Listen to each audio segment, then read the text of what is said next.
ಸರ್ವೋಚ್ಚ ನ್ಯಾಯಾಲಯದ ನಿರ್ದೇಶನದಂತೆ ಉತ್ತರ ಕನ್ನಡ ಜಿಲ್ಲೆಯ ಗ್ರಾಮ ಅರಣ್ಯ ಹಕ್ಕು ಸಮಿತಿಯಲ್ಲಿ ಪುನರ್ ಪರಿಶೀಲನೆ ಪ್ರಕ್ರಿಯೆಯಲ್ಲಿ 7,184 ಅರಣ್ಯವಾಸಿಗಳ ಅರ್ಜಿ ಪ್ರಸಕ್ತ ವರ್ಷ 2015ರಲ್ಲಿ ತಿರಸ್ಕರಿಸಲಾಗಿದೆ ಎಂದು ಅರಣ್ಯ ಭೂಮಿ ಹಕ್ಕು ಹೋರಾಟಗಾರರ ವೇದಿಕೆಯ ಅಧ್ಯಕ್ಷ ರವೀಂದ್ರ ನಾಯ್ಕ್ ತಿಳಿಸಿದ್ದಾರೆ. ಸರ್ವೋಚ್ಚ ನ್ಯಾಯಾಲಯದ ನಿರ್ದೇಶನದಂತೆ ಉತ್ತರ ಕನ್ನಡ ಜಿಲ್ಲೆಯ ಗ್ರಾಮ ಅರಣ್ಯ ಹಕ್ಕು ಸಮಿತಿಯಲ್ಲಿ ಪುನರ್ ಪರಿಶೀಲನೆ ಪ್ರಕ್ರಿಯೆಯಲ್ಲಿ 7,184 ಅರಣ್ಯವಾಸಿಗಳ ಅರ್ಜಿ ಪ್ರಸಕ್ತ ವರ್ಷ 2015ರಲ್ಲಿ ತಿರಸ್ಕರಿಸಲಾಗಿದೆ ಎಂದು ಅರಣ್ಯ ಭೂಮಿ ಹಕ್ಕು ಹೋರಾಟಗಾರರ ವೇದಿಕೆಯ ಅಧ್ಯಕ್ಷ ರವೀಂದ್ರ ನಾಯ್ಕ್ ತಿಳಿಸಿದ್ದಾರೆ. ಕಾನೂನು ಬಾಹಿರವಾಗಿ ಗ್ರಾಮ ಅರಣ್ಯ ಹಕ್ಕು ಸಮಿತಿಯಲ್ಲಿ ತಿರಸ್ಕರಿಸಲ್ಪಟ್ಟ ಅರ್ಜಿಗಳ ಕುರಿತು ಜಿಲ್ಲಾ ಅರಣ್ಯ ಭೂಮಿ ಹಕ್ಕು ಹೋರಾಟಗಾರರ ವೇದಿಕೆಯ ಕಾರ್ಯಾಲಯದಲ್ಲಿ ಗ್ರೀನ್ ಕಾರ್ಡ್ ಪ್ರಮುಖರೊಂದಿಗೆ ಇಂದು ಜರುಗಿದ ಸಮಾಲೋಚನೆ ಸಭೆಯಲ್ಲಿ ತಿರಸ್ಕರಿಸಲ್ಪಟ್ಟ ಯಾದಿಯನ್ನು ಪ್ರದರ್ಶಿಸುತ್ತಾ ಅವರು ಹೇಳಿದರು. ಸುಪ್ರೀಂ ಕೋರ್ಟ್ನ ನಿರ್ದೇಶನ ಮತ್ತು ಮಾರ್ಗದರ್ಶನ ಪಾಲನೆ ಮಾಡದೆ ಗ್ರಾಮಸಭೆಯ ಮಾನದಂಡ ಮತ್ತು ನಿಯಮಾವಳಿ ತಿರಸ್ಕರಿಸಿ ಗ್ರಾಮಸಭೆಯಲ್ಲಿ ತೀರ್ಮಾನಿಸದೆ ಸಭೆಯಲ್ಲಿ ಹಾಜರಿಯ ಸಂಖ್ಯೆಯನ್ನು ಲೆಕ್ಕಿಸದೆ ಮತ್ತು ನಿರ್ದಿಷ್ಟ ದಾಖಲೆಗಳಿಗೆ ಒತ್ತಾಯಿಸುವಿಕೆಯಿಂದ ಅರ್ಜಿಗಳನ್ನು ಕಾನೂನಿಗೆ ವ್ಯತಿರಿಕ್ತವಾಗಿ ಕಾನೂನು ಪರಿಪಾಲನೆ ಮಾಡದೆ ತಿರಸ್ಕರಿಸಲ್ಪಟ್ಟಿರುವುದು ಖೇದಕರವೆಂದು ಪ್ರಸ್ತಾಪಿಸಿದರು. ಉತ್ತರ ಕನ್ನಡ ಜಿಲ್ಲೆಯಲ್ಲಿ ಅರಣ್ಯ ಹಕ್ಕು ಕಾಯ್ದೆ ಅಡಿಯಲ್ಲಿ ಬುಡಕಟ್ಟು ಜನಾಂಗ 4,335 ಹಾಗೂ 8,730 ಪಾರಂಪರಿಕ ಅರಣ್ಯವಾಸಿಗಳು ಮಂಜೂರಿ ಹಕ್ಕಿಗಾಗಿ ಅರ್ಜಿ ಸಲ್ಲಿಸಿದ್ದು, ಅವುಗಳಲ್ಲಿ ಬುಡಕಟ್ಟು ಜನಾಂಗಕ್ಕೆ 1,356 ಹಾಗೂ ಪಾರಂಪರಿಕ ಅರಣ್ಯವಾಸಿಗಳಿಗೆ 385 ಸಾಗುವಳಿ ಹಕ್ಕು ನೀಡಲಾಗಿತ್ತು. ಈ ಹಂತದಲ್ಲಿ ಜಿಲ್ಲಾದ್ಯಂತ 11,718 ಅರಣ್ಯವಾಸಿಗಳ ಅರ್ಜಿಗಳನ್ನು ತಿರಸ್ಕರಿಸಲ್ಪಟ್ಟ ಹಕ್ಕು ಸಮಿತಿಗಳಿಂದಲೇ ಪುನರ್ ಪರಿಶೀಲನೆ ಕಾರ್ಯ ಜರುಗಿಸಬೇಕೆಂದು ಸುಪ್ರೀಂ ಕೋರ್ಟ್ ನೀಡಿದ ಮಾರ್ಗದರ್ಶನ ಮತ್ತು ನಿರ್ದೇಶನದಂತೆ ಗ್ರಾಮ ಅರಣ್ಯ ಹಕ್ಕು ಸಮಿತಿಯಲ್ಲಿ ತಿರಸ್ಕರಿಸಲ್ಪಟ್ಟ ಒಟ್ಟು 11,718 ಅರ್ಜಿಗಳಲ್ಲಿ 7,184 ಅರ್ಜಿಗಳನ್ನು ತಿರಸ್ಕರಿಸಲ್ಪಟ್ಟ ಪಟ್ಟಿಗೆ ಸೇರಿಸಲ್ಪಟ್ಟಿದೆ ಎಂದು ಅವರು ತಿಳಿಸಿದರು.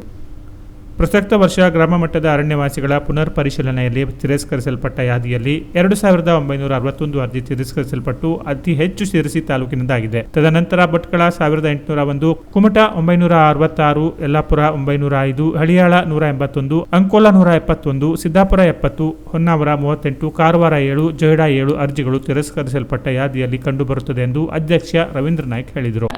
ರಾಜ್ಯ ಸರ್ಕಾರಕ್ಕೆ ಅಧಿಕ ನಮ್ಮ ಜಿಲ್ಲೆಯಿಂದ ಹೋಗಿರುವಂಥ ವರದಿ ಪ್ರಕಾರ 7,184 ಅರ್ಜಿಗಳು ತಿರಸ್ಕಾರ ಆಗಿದೆ. 7,184 ತಿರಸ್ಕಾರ ಆಗುವಾಗ ಕಾನೂನು ಲೋಪಗಳು ಸಾಕಷ್ಟುಗಳಿದೆ. ಮೊದಲನೇದು, ಗ್ರಾಮ ಸಭೆಯಲ್ಲಿ ಮೀಟಿಂಗೇ ಮಾಡಿಲ್ಲ. ಗ್ರಾಮ ಹಕ್ಕು ಸಮಿತಿಯಲ್ಲಿ ಇಟ್ಕೊಂಡು ರಿಜೆಕ್ಟ್ ಮಾಡಿದ್ದಾರೆ. PDO ಸಹಿ ಹಾಕಿದ್ದಾರೆ, ದಾಖಲೆಗಳನ್ನು ಕೇಳಿದ್ದಾರೆ. ಗ್ರಾಮ ಸಭೆಯಲ್ಲಿ 1/3 ಮಹಿಳೆಯರು ಇರಬೇಕು ಅಂತ ಇದೆ. ಅವನಿಗೆ ಸಾಕಷ್ಟು ಕಾಲಾವಕಾಶ ಕೊಡಬೇಕಂತ ಇದೆ. ದಾಖಲೆಗೆ ಸಂಬಂಧಪಟ್ಟಂತೆ ಸಾಂದರ್ಭಿಕ ದಾಖಲೆಯನ್ನು ಕೊಡಬೇಕಂತ ಹೇಳಿದೆ. ಎಲ್ಲ ಕಾನೂನಿಗೆ ವ್ಯತಿರಿಕ್ತವಾಗಿ ಈ ಅರ್ಜಿಗಳು ತಿರಸ್ಕಾರ ಮಾಡಿದೆ. 7,184. ಇನ್ನೂ ಆಶ್ಚರ್ಯ ಏನಂತ ಹೇಳಿದ್ರೆ, ತಿರಸ್ಕಾರ ಆದವರಿಗೆ ಇವತ್ತಿನವರೆಗೂ ಆದೇಶ ಕಾಪಿ ಕಳಿಸ್ಲಿಲ್ಲ.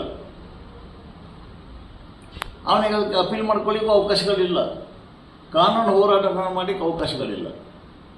ಉತ್ತರ ಕನ್ನಡ ಜಿಲ್ಲೆಯಲ್ಲಿ 7,184 ಅರ್ಜಿಗಳು ತಿರಸ್ಕಾರ ಆಗಿದೆ. ಅತಿ ಹೆಚ್ಚು ತಿರಸ್ಕಾರ ಆಗಿರುವುದು ಶಿರ್ಸಿ ತಾಲೂಕಿನಲ್ಲಿ 2,961, 2,061 ಶಿರ್ಸಿಲಾಗಿದೆ. ಭಟ್ಕಳದಲ್ಲಿ 2ನೇದು 1,801.